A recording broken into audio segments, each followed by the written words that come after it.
Welcome to the CRE Report. I'm your host, Chris Berg. Very important conversation around some legislation being moved around here in the state of California. SB 709, talking about potential caps on rental rates in self-storage. Special guest joining us today actually had a conversation with the state senator sponsoring this bill yesterday in Sacramento. So we're going to dive inside that conversation. To give you some background on our guest, he's the COO of William Warren Group. They've got 250 self-storage assets across the country. According to their website, 106 of those right here in California. So this conversation around the legislation, very important to him and his team's portfolio. Mr. Gary Sugarman. Gary, it's great to have you on the show and welcome. Oh, thank you, Chris. Thank you for inviting me on. So I obviously want to get into this conversation, get into the legislation. And first, just for people that maybe aren't familiar with you, to give some of your background, because you've got an incredible background within Wall Street, self-storage. Let's just start there. How did you end up in the self-storage asset class? Well, sure. In a prior life, I practiced law for several years on Wall Street. Immediately after law school, did corporate finance, mergers and acquisitions, and real estate, and then found my way some years later running a series of businesses. They were always entrepreneurial businesses that I was able to build and then, fortunately enough, exit a few different times. Did a little bit of venture capital along the way, and then found myself following one of those exits, say 20 years back, after an introduction to the family patron of one of the big New York real estate companies. He ended up convincing me to come in and run their private REIT called Edison Properties. Edison held Manhattan Mini Storage as their largest asset, and so that was a considerable part of my focus during my tenure at Edison. And Manhattan Mini Storage, a couple of years after, or several years after I departed, ended up trading. I think it's still the largest trade of self-storage portfolio in the history of the industry at about $3.5 billion a few years back. But prior to that, I had joined forces with an old friend of mine, Bill Hoban, who founded the William Warren Group 30 years ago. And so we have been partners. We have two other partners. So there are four of us who own the company. And I was the last one in, coming in from New York. And that's been almost a dozen years now. And obviously built a beautiful portfolio. And that's why this piece of legislation, very, very important to you and your team. So again, for some people, this might be a newer conversation. It's Senate Bill 709. Just if you can give us an overview, what exactly is in this legislation and what are you most concerned about? Well, the legislation intends to do two things. One is it intends to cap price increases in any 12-month period to the lower of 5% plus CPI or 10%, which is any combination of those is dramatically less than we would typically increase a customer just in the normal course of business historically.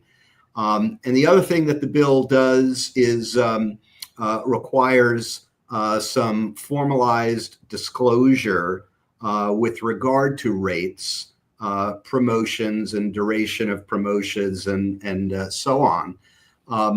We're actually not terribly concerned. We're not fans of any regulation in the industry with regard to pricing or our contracts because we don't think it's warranted or necessary. But the disclosure or transparency is not as disturbing to us as any form of price control, especially given where the industry is and given how well received the industry is by the consuming public. I want to get into some of the impacts here in a moment. And yet, when we spoke last week, just to see if this is still accurate, you'd shared with me that, hey, Chris, anecdotally, this piece of legislation was really created from one complaint from one constituent. Is that an accurate assessment? Yes, that was actually explained to us by the author of the bill, Senator Menjivar's office, described in my first meeting with them that this arose from one constituent complaint in her district, so in the San Fernando Valley area. That customer, reacted poorly to a couple of increases they had received after renting a storage unit, reached out to the senator's office, and then I guess that ultimately precipitated the Consumer Federation sponsoring a bill with Senator Menjivar that became 709. I want people to make note of that. This was the genesis of one complaint from one constituent. I'll share with you why that's important in a moment. But so let's go inside the conversation yesterday in Sacramento. You're in our office, I presume. Tell us what took place. What were the important points from the conversation? Well, this was the second meeting that we had with the senator's office. She was not in attendance in the first meeting.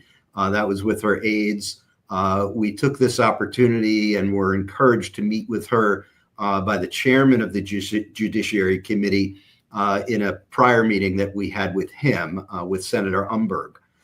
So at Senator Umberg's request, we arranged to meet with Senator Menjivar. It was myself, the general counsel from the Self-Storage Association, that's the national organization, and several lobbyists. And the purpose of that meeting was to discuss an amendment that we had presented to Senator Umberg that would alter the 709, presumably if Senator Menjivar and other members of the Judiciary Committee were in favor of our amendment, that amendment could be proffered, and we would withdraw our opposition.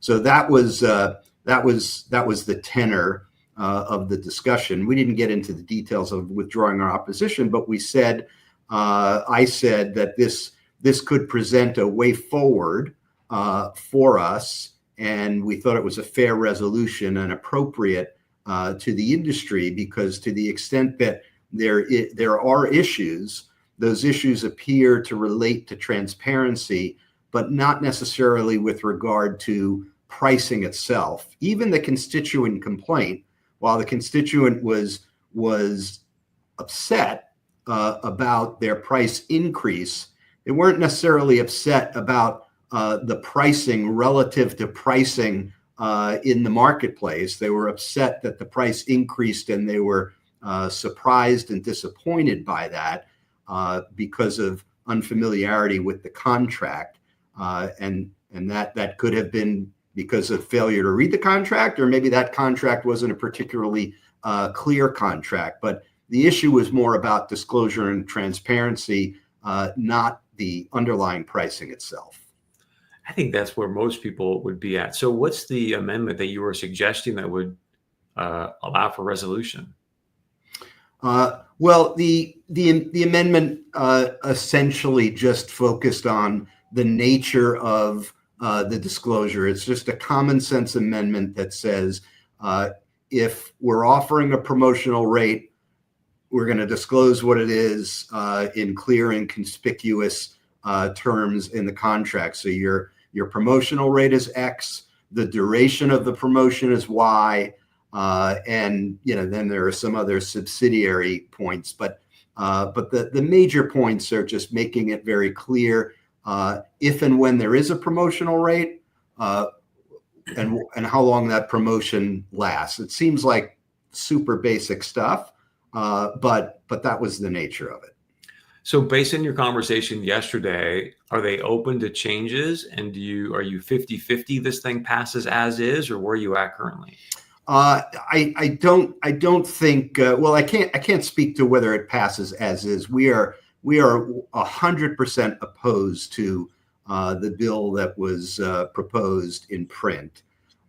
We have offered an alternative bill that focuses on transparency and disclosure. I described it in super simple terms.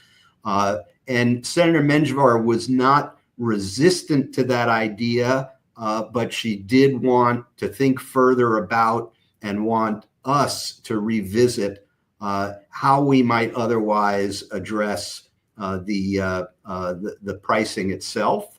And we're going to revisit that with Senator Menjivar over the course of the next several days. But I'm hopeful that that we've convinced her that the industry, that where the industry stands today and any issues that the consumers have are largely based on their understanding of what they're signing up to, and not with the pricing itself. And the reason for that is adjusted for inflation, the price of self-storage today, rental rates today, are actually less than they were 10 years ago. And I see you threw that graph up on the screen. I had pulled this from Green Street, and you can see what's happened over the course of the more recent years. And this is sort of a follow-on point to my point about the last 10 years. In the last several years, so since the middle of 21, when the economy started to steer downward, self-storage move-in rates have plummeted by more than 45%. And that's what that orange through line shows you on this graph. It also shows you that it's very much tied to the home sale business. So to the extent that people are moving, demand in self-storage is stronger. If people are not moving, demand is significantly impacted. So this is sort of, insult to injury. The injury is that for the last 10 years, storage rates have not even kept pace with inflation. In the last few years, over and above that, move-in rates have plummeted by 45%. So look, whether you agree that self-storage is inexpensive or not, it certainly is not in the last decade the subject of runaway pricing or the cause of runaway pricing. At the very least, we're trailing inflation and have taken it on the chin in the last several years. This is not an environment in which it makes any logical sense to be talking about price controls. There may be confusion about what I'm paying as a customer and whether the promotion is still ongoing or lapsed or what have you. That's understandable. We can address that, and that's what our language does. But nobody can say in the face of that data that there's a pricing issue. Well, the other piece, and I'm curious if this came up, Gary, is I actually had lunch today with a buddy of mine who's in like the multifamily construction world, and I told him about this legislation. He goes, what? He goes, self-storage is 30 days and you don't have to have it. So what are they trying to do? Did that come up in the conversation at all? Is that a talking point that it is? It's kind of where the conversation often begins and did begin in our first meeting with the senator's office. And that was to say, look, people confuse self-storage with a real estate use because it's so heavily involved in the real estate world. But the actual business end of self-storage is much more about retail than it is real estate. It's no different than a consumer's relationship with the corner Starbucks. And if they don't like the pricing, they'll move next door to Dunkin' Donuts. Self-storage has an enormous amount of competition, especially, this relates back to the pricing issue. Over the last 10 years, supply has gone through the roof, and therefore we're all fighting for the customer. We're all lowering our rates and offering aggressive promotions in order to get that customer and fill these storage facilities. It's no different. You got to sell coffee, you got to sell storage units, and the commitment when you lease a storage unit is not a whole lot longer than commitment to buy a cup of coffee. It is 30 days, of course, but compared to other real estate uses, it's a different universe. Which is, an analogous to, hey, let's go have a cup of coffee, right? So Right. I mentioned earlier, I said, hey, everybody, please pay attention to the fact that it was one constituent, one complaint. I want to share why I believe that is so important. Again, when Gary and I spoke last week, he was kind enough to share this information with me. And I think, Gary, this is just really, really powerful. So I want to get to some of the data here and then let you comment on it. But what you suggested is, hey, Chris, if these caps were to go in place, you're going to see, obviously, asset values go down. The big one that jumps out to me is the school funding piece. And it's hard for me to believe that a politician is going to threaten $61 million in annual school funding over one complaint. So well, you're exactly right, Chris. These are big dollars, and all of this derives from how much self-storage there is in the state of California. And today, if we use, what the financial analysts or the real estate community believes is the appropriate cap rate of 5% in California, at a 5% cap rate, the value of self-storage assets in the state of California exceeds $40 billion. If price controls go into effect, very conservatively, we're suggesting that there's probably a 200 basis point adjustment that occurs to that cap rate. At a 7% cap rate, that $40 billion plus value of assets drops to under $30 billion. And the impact is right there on the page in front of you. So the impact to the tax base, the base rate is $115 million.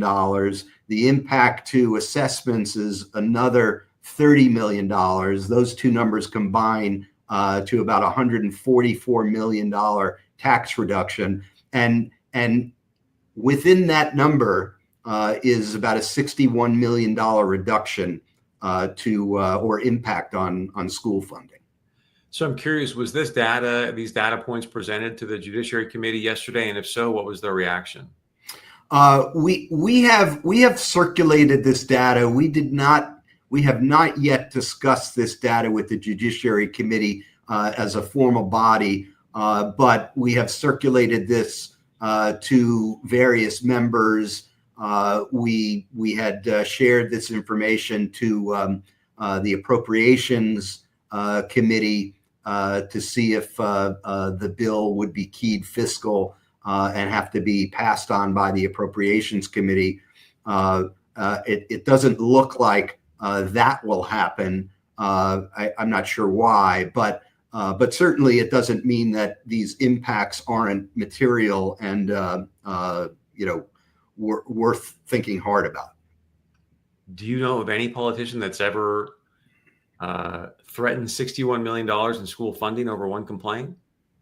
Look, this is all new to me. I have not spent terribly much time prior to the last couple of months in this state house or any other state house for that matter.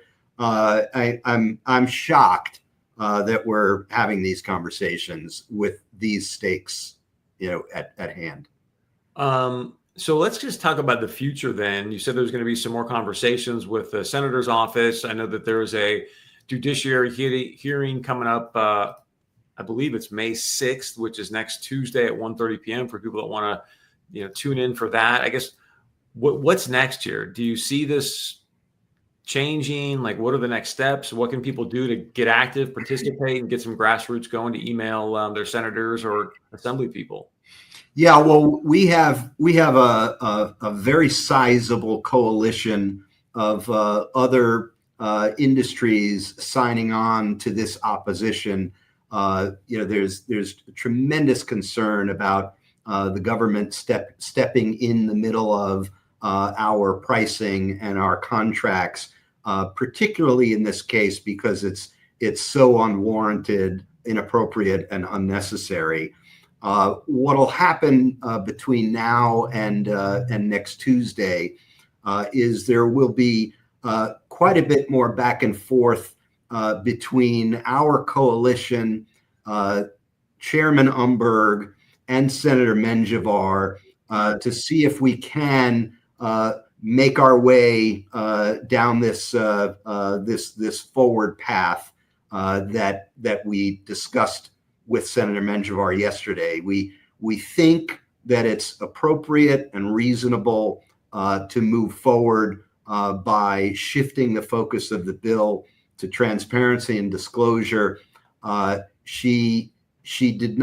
senator did not reject that approach, but there is more work to be done. Hopefully that work is completed before Tuesday, and otherwise, we will continue to oppose the bill and appear in opposition on Tuesday. A couple of things, Gary, I just want to get you to comment on is one is I think people within commercial real estate need to be aware of this because look, as Gary mentioned, this is a cup of coffee type agreement in real estate. If it can happen to this asset class, who knows what other asset class it's going to bleed into. One thing, if you want to comment on that, Gary. Secondly, if this were to pass as is for the William Warren Group, as I mentioned at the top, and correct me if my numbers are wrong, but you guys have got 106 assets currently in California. Do you start selling some of those assets and keeping your capital out of California, or what's your strategy if this were to pass as is? Well, I think firstly, the customer is going to feel the impact. So right now, the majority of our customers are short-term. Those customers capitalize on short-term promotions that have become, the rhythm and the norm in self-storage pricing. We will not be in a position to make that available anymore. We also will not be in a position, as the industry won't be, to offer the kind of flexibility that we have historically offered with 30-day renewable leases. So to the degree that we lose ability to modulate our pricing based on market conditions and what makes sense for the business and that particular property, we have to take risk out of the equation. We'd have to make the self-storage agreement look much more like a longer-term agreement that you see in other real estate food groups. And so the customer loses. Most customers are short-term. Most customers take advantage of attractive promotional rates, and both of those features are at risk if price control enters into the relationship. And thank you for saying that, because just today, Extra Space had their earnings call, and the CEO talked about, hey, 35% of our customers now are coming to us because they're just simply running out of space.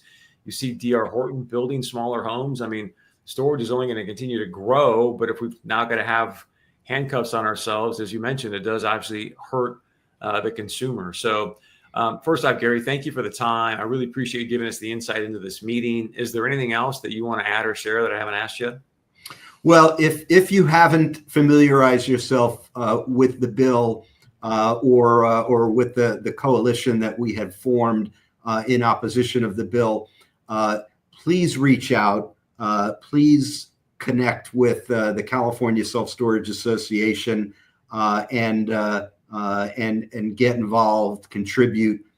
This is a significant fight that we need to win. We cannot allow interference with the relationship that real estate companies or self-storage companies have with their customers, especially when it's just uncalled for and unnecessary.